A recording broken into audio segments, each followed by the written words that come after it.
My mother didn't ask me for $50,000. She told me I owed it to her.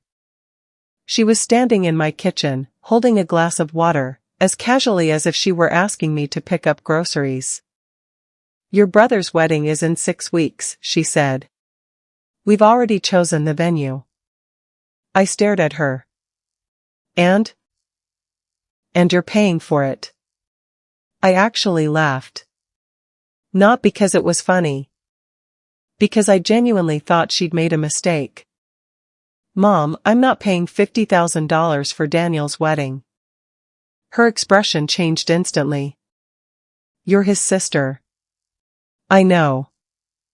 "Then act like family." That sentence had been used against me my entire life. Act like family.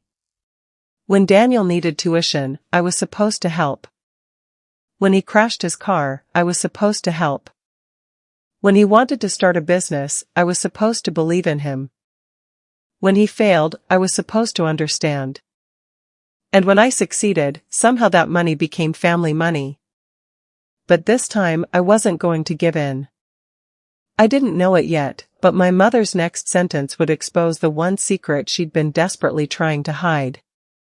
And once I discovered why she needed exactly $50,000, I realized this wedding had almost nothing to do with Daniel.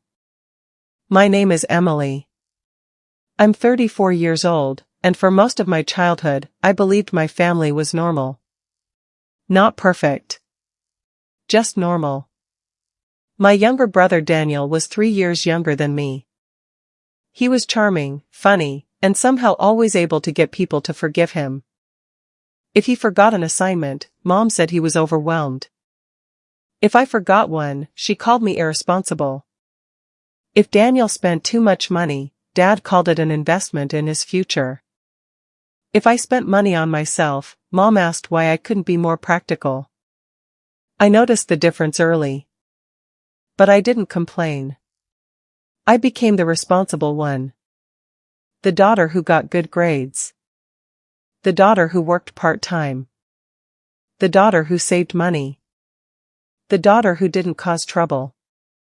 When I was 23, I got my first serious job. By 27, I'd bought a small house. Nothing luxurious. 3 bedrooms, an old kitchen, a backyard that needed constant work. But it was mine. Every payment had come from my own paycheck. My parents were proud of me. At least, that's what I thought. Then Daniel announced he wanted to open a restaurant. He had no experience. No savings. And, according to him, no patience for working for somebody else. Dad loved the idea. Mom loved it even more. They told me Daniel had vision. 6 months later, his restaurant failed. He had debts. Lots of them. One evening, my parents came to my house. Dad sat across from me. Mom didn't even sit down. "Your brother is going through a difficult time," she said. I already knew where this was going. "How much?" She named $30,000. I looked at Dad. He wouldn't meet my eyes. "I can't give Daniel $30,000. Mom's face hardened. "Why not?" "Because I don't have $30,000 sitting around." "You have equity in your house." I remember staring at her. "You want me to borrow against my house?" "He's your brother. He's an adult." That was the first time my mother called me selfish. It wouldn't be the last. Daniel eventually found another job. I thought that was the end of it. It wasn't. 2 years later, he met Rachel. Rachel was beautiful, confident, and came from a wealthy family. Within 8 months, they were engaged. Everyone was thrilled. Especially my mother. The wedding was going to be small. At least that's what they said.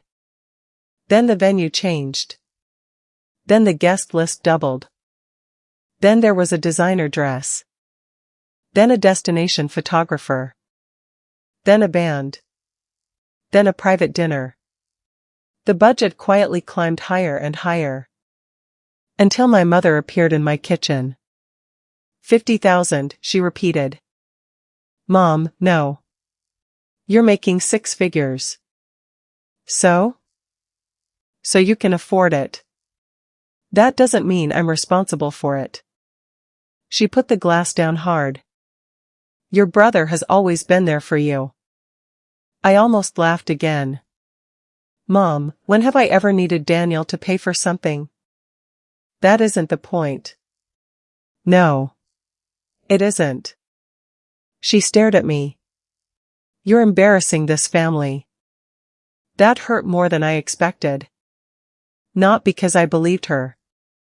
Because some part of me had spent 34 years trying to prove I wasn't a disappointment. I took a breath. I'll give Daniel a wedding gift. I'll help with something reasonable. But I'm not paying $50,000. My mother stood up. Fine. She grabbed her purse. But before she reached the door, she turned around. You'll regret this. Then she left. For the first time in my life, I didn't chase after her. I didn't call. I didn't apologize. I didn't explain. I simply went back to work. For the next several days, things were strangely quiet. Too quiet. Daniel didn't call me. My father didn't call me. Mom didn't call me. Then, 11 days later, I received a group message. It was from my aunt. There were 37 people in the family group. My mother had written. It's unfortunate that Emily has chosen not to support her brother during the most important moment of his life. My stomach dropped. Within minutes, relatives started responding. Some asked what had happened. Others sent passive-aggressive messages. One cousin wrote, "Family should come before money." I stared at the screen. I wanted to defend myself. I wanted to explain everything. Instead, I typed one sentence. I was asked to pay $50,000 for a wedding I did not agree to. I declined. Then I put my phone down. My mother called less than 5 minutes later. You had no right to say that. You posted it publicly. You embarrassed me. I didn't name you. Everyone knows what you're talking about. Then maybe everyone should know the truth. There was silence. A long silence. Then she said something I'll never forget. You don't know the whole story. And she hung up. That sentence stayed with me. You don't know the whole story. I couldn't stop thinking about it. Why 50,000? Why now? Why was my mother so desperate? I started paying attention. And that's when I noticed something strange. The wedding invitations had already been printed. The venue had already been paid for. The dress had already been bought. The photographer had already been booked. So why was my mother suddenly demanding exactly $50,000 from me? One evening, I called Daniel. He answered after several rings. Hey. Can I ask you something? Sure. What's the actual wedding budget? There was a pause. Why? Because Mom says she needs $50,000 from me. Another pause. Then he laughed nervously. She told you that? Yes. Don't worry about it. Daniel, what does that mean? Mom's handling it. Handling what? He suddenly became defensive. Emily, please. I don't want to get involved. You're the groom. I know. Then why are you acting like you're not part of this? He sighed. I'll call you later. He never did. 2 days passed. Then 3. On the fourth morning, I got an email from an address I didn't recognize. There was no subject. Only one attachment. A PDF. I almost deleted it. But the first line of the email stopped me. Your mother told me you were responsible for this account. I opened the attachment. It was a bank statement. And the name on the account was my mother's. I read it twice. Then a third time. There were several large withdrawals. $8,000. $12,500. $6,700. And one transfer for $18,000. All within the previous 3 months. The total was just over $50,000. My hands went cold. I kept scrolling. Then I saw the destination of the largest transfer. It wasn't the wedding venue. It wasn't the dress shop. It wasn't the caterer. It was a company I didn't recognize. I searched the company name. It was a debt settlement firm. My mother had debt. Serious debt. And suddenly the wedding made sense. Not because Daniel was getting married. Because my mother was drowning. She wasn't asking me to fund the wedding. She was trying to use the wedding as a reason to get $50,000 from me. I sat there for several minutes. Then another thought hit me. Who sent me the statement? I replied to the email. Who are you? The answer came 20 minutes later. I'm the financial consultant who has been helping your mother. She told me your family would cover the remaining balance. I stared at the words. Your family would cover the remaining balance. I called my mother. She didn't answer. I called my father. He answered immediately. Emily. Dad, what's going on? Silence. Dad? He finally said. You weren't supposed to find out this way. My heart sank. So it's true? Yes. How much debt does Mom have? He didn't answer. How much? About $92,000. I closed my eyes. And the wedding? The wedding is partly a distraction. Partly? She thought if everyone believed the money was for Daniel, nobody would question it. I felt something inside me break. Not because my mother was in debt. People make mistakes. People make financial mistakes. Families can help each other. But she had manipulated everyone. She had turned her son's wedding into an excuse. She had publicly shamed me. She had made relatives believe I was selfish. And she had never once told me the truth.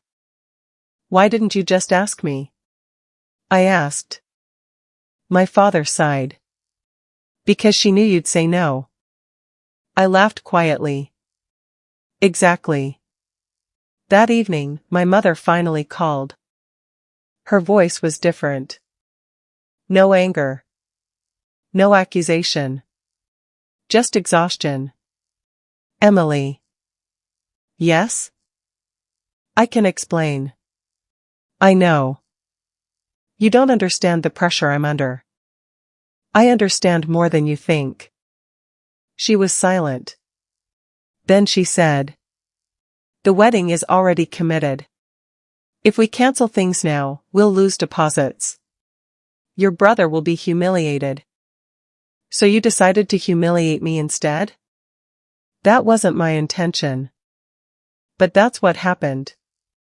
I thought you'd help. You didn't ask me to help. I knew you'd refuse. And that made lying okay? She began crying. For a moment, I felt guilty. Then I remembered all the years I'd been expected to solve problems I didn't create. Mom, I said quietly, I'm not paying your debt. She stopped crying. I can help you find a financial counselor. I can help you make a plan. But I won't give you $50,000. You're really going to let us lose everything? No. I paused. You're going to stop pretending everything is fine. There was a long silence. Then she whispered, I hate that you're right. The wedding still happened. It wasn't the extravagant event my mother had planned. Some things were cancelled. Some deposits were lost. Some family members were angry. Daniel was furious with me for about 2 weeks. Then he learned the truth. He came to my house one Saturday afternoon.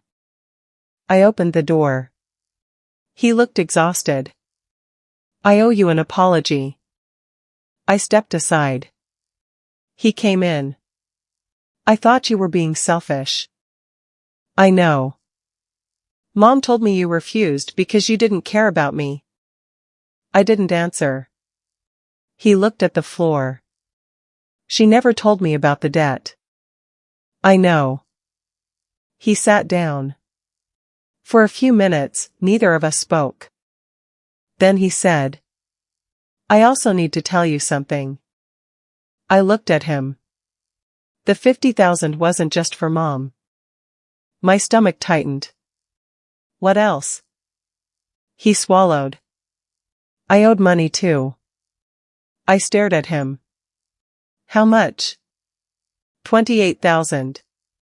I almost laughed. Not because it was funny. Because somehow there was always another secret. Daniel. I know. He looked ashamed. I borrowed money trying to restart the restaurant. Rachel didn't know. Mom found out. She thought if the wedding happened, everything would look normal.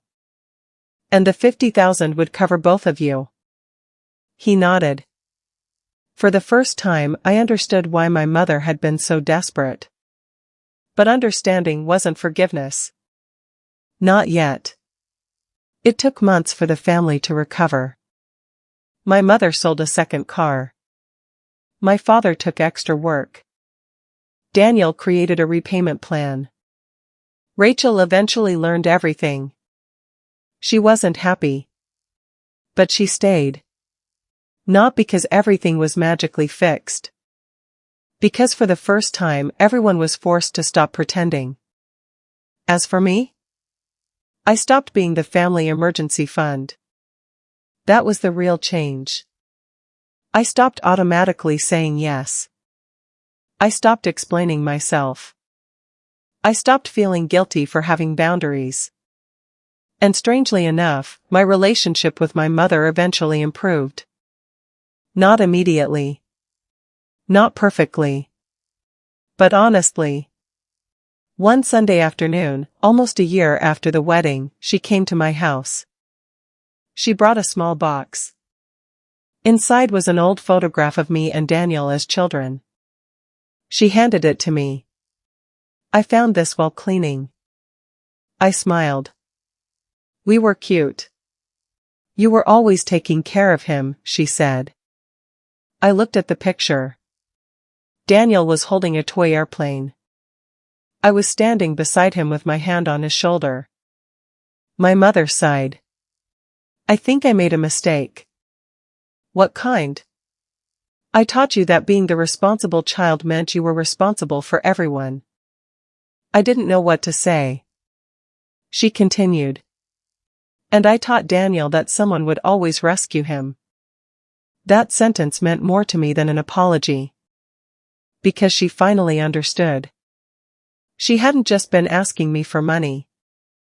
She had been asking me to continue playing the role I'd been given as a child. The responsible daughter. The fixer. The backup plan. The person who sacrificed quietly so everyone else could live comfortably. But I wasn't that girl anymore.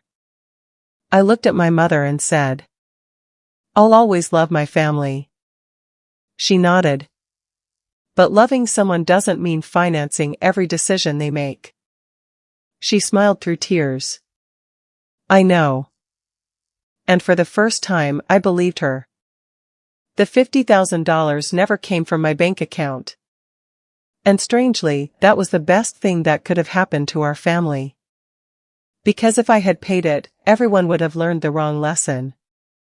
My mother would have learned that manipulation worked. Daniel would have learned that consequences could be avoided. And I would have learned, once again, that my value came from what I could provide. Instead, they learned something much harder. That family isn't a credit card. That love isn't measured by how much money you're willing to lose. And that saying no doesn't make you selfish. Sometimes. It is the first honest thing you've ever done.